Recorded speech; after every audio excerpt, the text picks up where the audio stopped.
Hi everyone, my name is Juliet. I'm just going to walk you through the club funding application process. So the first thing you're going to want to do is navigate to the CDO website.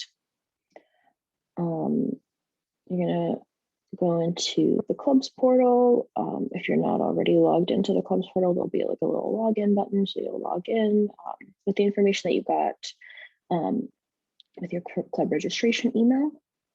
The next thing you're going to do is go to club resources, club funding, and read through this page. So essentially, the first thing you need to do before you apply for funding is get a club bank account. This beautiful little page here will explain to you how exactly to open up a bank account. If you already have one, that's not something you need to worry about. If you don't, you should open up a bank account. The next thing you want to do is create a budget. So essentially, what we ideally want you to be doing is to be planning your semester ahead of time, figuring out what dates you want to do events on, what exactly those events will entail, and the kind of items that you'll need for your events. So after you've planned out your semester, you're going to want to open up this budget template that we have. You can use your own budget template.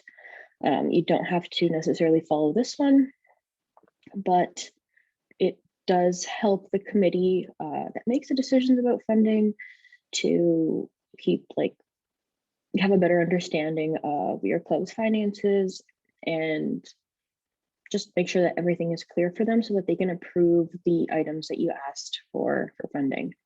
Yeah, so just like I said, for the events, for whatever events you're planning, you'll detail the items that you need, as well as their cost, and then the amount that you've spent to date. So say for the website subscription, if you're applying for say summer funding and you're going to get your summer funding by say the end of June, and you already paid for May and June for your subscription, so you would write in the to date box here that you've already paid however much for your website subscription. This is your expenses, and then another thing, if you have sponsorship money or money from your faculty, you would also detail the revenue that you have or that you have planned to receive. Okay, so after you created your budget and you have your club bank account, you're going to want to read through the club funding section of the club's code. So we can see here, club funding starts at page 14. Oh, they lied to us. Starts at page 15. But yeah, so you'll read through the club funding section of the club's code just to make sure that you are following all of the rules and guidelines that we have, to make sure that you're not applying for items that wouldn't otherwise be approved. So things like items that would generate more revenue for the club. A lot of people we've had in the past have applied for ingredients for baking and then using those baked goods as a fundraiser. That's not something that we approve. So you'll have to apply for specific items and things that are not prohibited here. So after you've read through that, you can go ahead and click the apply for funding button. Here we have detailed all of the dates and deadlines for for all of the club funding periods, just so you're aware and you're fitting within those dates. What you're going to want to do next is download this main application Excel file. But before you do that, you have to make sure that you have Excel as the app on your computer.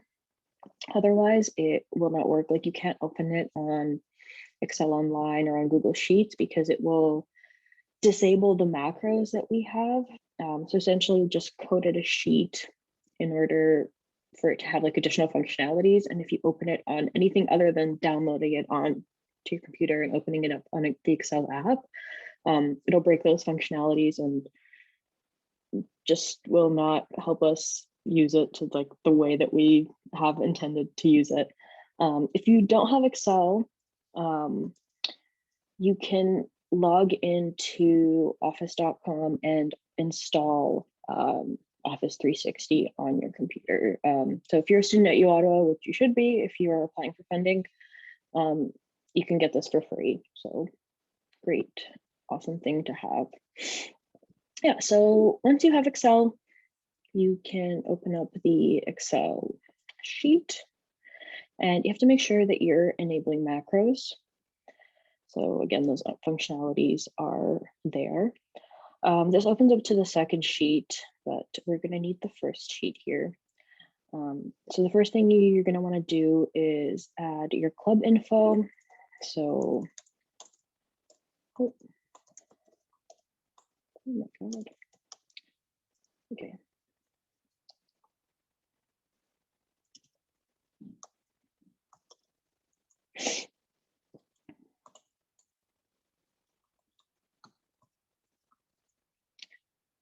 Okay, so once you have all of that information filled out, you can add your events, and then for those events, we can add specific items over here after. So let's just say that we're planning a clubs fair, and then we can describe the event for clubs to market sales to students and engage the Ottawa community, whatever you want to put. So this event date doesn't have like a restriction for you to only put a date. You can put beginning. Oh, totally did not spell that right. I'm still not sure if I spelled it right. Anyways,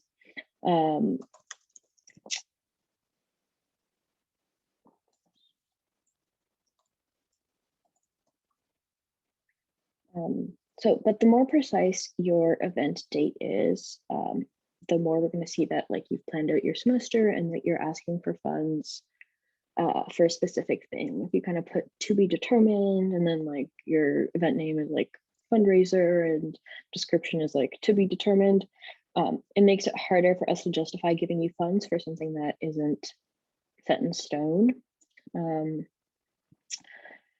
And then when it comes to bilingualism, accessibility, and sustainability comments, you have to make sure that you're doing kind of like the utmost possible to make your event accessible to the whole student body at U Ottawa. So making sure that it's bilingual, that you have bilingual members on your executive who would be able to include the Francophone community is important. You also want to add comments about how you will make your event accessible. So this includes people with disabilities, racialized people. How are you going to make sure that they feel safe and welcome and are able to access the space in which you are doing your event? And then for sustainability, this question isn't about longevity of the event. This is more about like the environment and how are you going to care for like the environment and not produce like excess waste that isn't needed in that regard. So just as an example, how are you gonna make your event accessible? We will have, so saying this club fair is online, we will have ASL interpreters and a wheelchair accessible space. Make this, however, we'll make the event sustainable. We will not be printing any posters, but rather using QR codes. So obviously you would detail these sections a lot further than I have here just in this demo. So another great resource that I want to point you guys to would be the sustainability and the accessibility checklists that are available on the club's portal.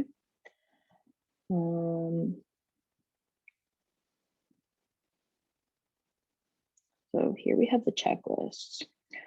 So this is a great tool that you can use when you're filling out your application, just to plan ahead and make sure that you are including vulnerable members of our community, and making sure that your events are sustainable, as well as bilingual. So that's a checklist that we also have there. Okay, so I've added this event, and then we can go ahead and ask for items. So you can ask for items that are just used for your club and not for particular event. So a lot of clubs do website subscriptions, description of usage to promote our club and events. So storage part is not applicable, but if you're applying for a higher ticket item, you have to kind of make sure that you are storing it appropriately. We do offer club storage, and if you're not going to be using that, you should probably detail like if you're storing the item at home, you should explain that like that item will then be passed down to like the next president or the next game head or whatnot. You just kind of want to avoid people buying super expensive like monitors or something for their club, and then those monitors kind of just disappearing and the club not having them for time to come. Yeah, so then you'll have to insert the cost of your website, say it was $100, finish. So once you're kind of done your application, you're going to save it. But before we get to that, so these columns here,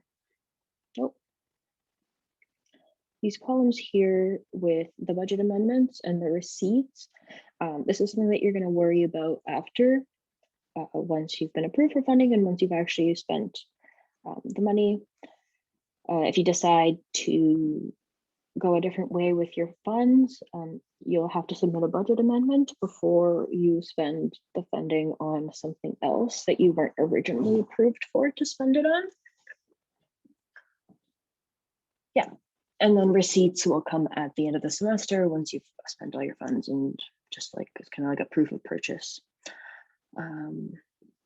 Yeah, so once you have filled out your application, you have to save it with the name of your club in like the name of the file.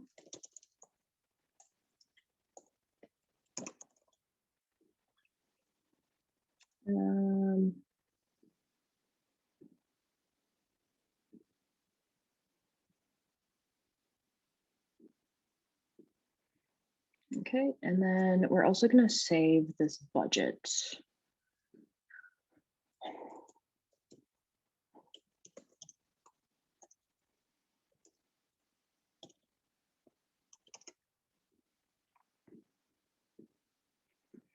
Okay, so now we can go back here. And so we have our budget and we have our main Excel file application. We're going to click apply here, and then apply with the Excel files that we kind of just filled out. Disregard those fake names. I was testing this sheet earlier, so there's like the crying club here.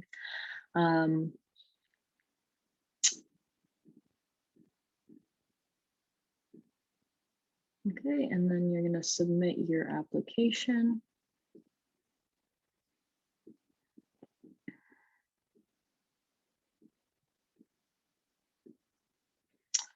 As well as your budget.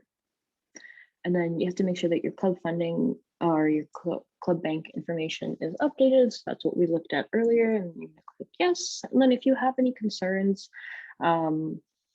like the quotes for the items that you applied for that are over $1,000 were emailed to Livia. And then once I'm at the Student Services Committee meetings, I can bring up those quotes to make sure that your items are approved. And click submit, and that is it. Thank you so much for watching. I'm just gonna make sure that I covered everything that I want to cover. If you have any questions, if you need any help with anything, don't hesitate to email us. Always on my phone, so emails are going through. We'll answer them as soon as possible. Cheers.